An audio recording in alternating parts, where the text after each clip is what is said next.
చాలా సంవత్సరాలుగా రాజమౌళి టార్చర్ చేస్తున్నారు. తాను ఆత్మహత్య చేసుకుంటున్నానని ఉప్పలపాటి శ్రీనివాసరావు అనే నిర్మాత సంచలనమైన ఆరోపణలు చేస్తూ వీడియో విడుదల చేశారు. ఇప్పుడు ఈ వీడియో సోషల్ మీడియాలో వైరల్ గా మారుతుంది. India's number 1 director SS Rajamouli వల్ల నేను చనిపోతున్నాను. సుమారు 2.5 దశాబ్దాలుగా వరుస హిట్లిస్తూ తెలుగు సినిమాని అంతర్జాతీయ స్థాయిలో నిలబెట్టిన దర్శక ధీరుడు, లెజెండరీ డైరెక్టర్ రాజమౌళి గురించి ప్రత్యేకంగా చెప్పక్కర్లేదు. దర్శకుల్లో ఆయన అగ్రస్థానంలో ఉంటారు. చాలా మంది దర్శకులు అటు నార్త్ నుండి ఇటు సౌత్ వరకు ఆయన్ని ఇన్స్పిరేషన్ గా తీసుకుని ముందుకెళ్తుంటారు.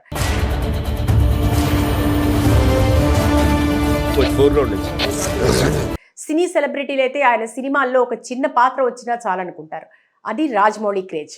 ప్రస్తుతం Rajamouli super star Mahesh Babu కాంబోలో adventurous project SSMB 29 షూట్లో బిజీగా ఉన్నారనే విషయం తెలిసిందే.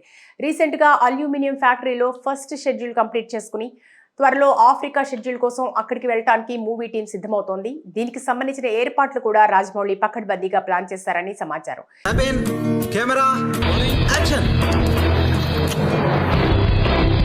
ఇంతవరకు బాగానే ఉంది, కానీ అంతా సక్రమంగా సాగుతున్న సమయంలో లేటెస్ట్గా న్యూస్ ఒకటి వైరల్ అవుతోంది. రాజమౌళి మిత్రుడు నిర్మాత యు శ్రీనివాస్ అనే వ్యక్తిని రాజమౌళి టార్చర్ పెడుతున్నాడని, ఆత్మహత్య చేసుకోవడం ఒక్కటే మార్గమని ఒక వీడియో బయట రిలీజ్ అయింది. ఈ వీడియో సోషల్ మీడియాలో చక్కర్లు కొడుతోంది.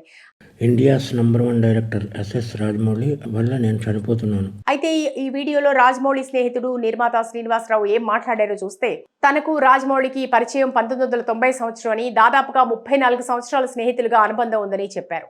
స్టోరీలోకి వస్తే మాది 1990 నుంచి ఫ్రెండ్స్ ఉన్నాం. మాది 34 సంవత్సరాల ఫ్రెండ్షిప్. యమదొంగ సినిమాలో ఎగ్జిక్యూటివ్ ప్రొడ్యూసర్ గా ఉప్పలపాటి శ్రీనివాసరావు అనే పేరు కూడా ఉంటుందని తెలిపారు. అయితే స్టార్టింగ్ కెరియర్ లో రాజమౌళి తాను ఒక అమ్మాయిని ప్రేమించామని, కొన్నాళ్ల పాటు ట్రయాంగిల్ లవ్ స్టోరీ నడిచిందని చెప్పుకొచ్చారు. మా జీవితంలో కూడా ఒక అమ్మాయి ప్రవేశించింది. ముందు రాజమౌళి, తర్వాత నేను. As it is triangle love story Arya 2.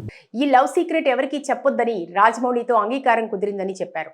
అయితే మధ్యలో ఏదో మూవీ ఇష్యూ వల్ల కొంత గొడవ జరిగిందని, రాజమౌళి లవ్ సీక్రెట్ వేరే వారికి చెప్తాననే అనుమానంతో టార్చర్ చేయటం మొదలు పెట్టాడని. నంబర్ 1 డైరెక్టర్ అయితే వాడికి ఏమొచ్చిందంటే డౌట్, నేను ఇవన్నీ ఎవరికో చెప్పేశాను అని నన్ను టార్చర్ పెట్టడం. కుటుంబ సభ్యులు, కార్తికేయ, సింహ అందరినీ దూరం పెట్టాడని తెలిపారు. మొత్తంగా 35 సంవత్సరాల తన వ్యక్తిగత జీవితాన్ని రాజమౌళి కోసం త్యాగం చేశానని సంచలన ఆరోపణలు చేశారు. నాకు చిన్న ఆర్గ్యుమెంట్ జరిగితే మన స్టోరీని సినిమాకి ఎంత ఇస్తాను అని ఒక మాట అన్నందుకు నాకు నరకం అంటే ఏంటో చూపించాడు. అయితే తమ మధ్య వేరే ఒక అమ్మాయితో లవ్ స్టోరీ సాగిందంటానికి ఎలాంటి ప్రూఫ్లు కానీ సాక్ష్యాలు లేవని, కావాలంటే లై డిటెక్టర్ టెస్ట్ చేసుకోమని కోరారు. ప్లస్ ఇంకొకటి, ముగ్గురు మధ్య జరిగిన దానికి సాక్ష్యాలు అది ఏముండు. నేను చనిపోతున్నాను కదా, తాను మరణ వాంగ్మూలం రాసి సూసైడ్ చేసుకుంటున్నానని వీడియోలో చెప్పుకొచ్చారు. ఆ వాంగ్మూలం ద్వారా సుమోటో కేసు నమోదు చేసి రాజమౌళిపై చర్యలు తీసుకోవాలని శ్రీనివాసరావు స్పష్టం చేశారు. లై డిటెక్టర్ టెస్ట్ పెడితే గానీ తెలియవు ఏం జరిగిందనేది, మా ముగ్గురు మధ్య ఏం జరిగింది. అయితే దీనికి సంబంధించిన వీడియోలో శ్రీనివాసరావు చేసిన ఆరోపణల్లో ఎంతవరకు నిజాలున్నాయో తెలియనప్పటికీ సోషల్ మీడియాలో ఈ న్యూస్ హల్చల్ చేస్తోంది. మరి దీనిపై రాజమౌళి ఎలా స్పందిస్తారో చూడాలి.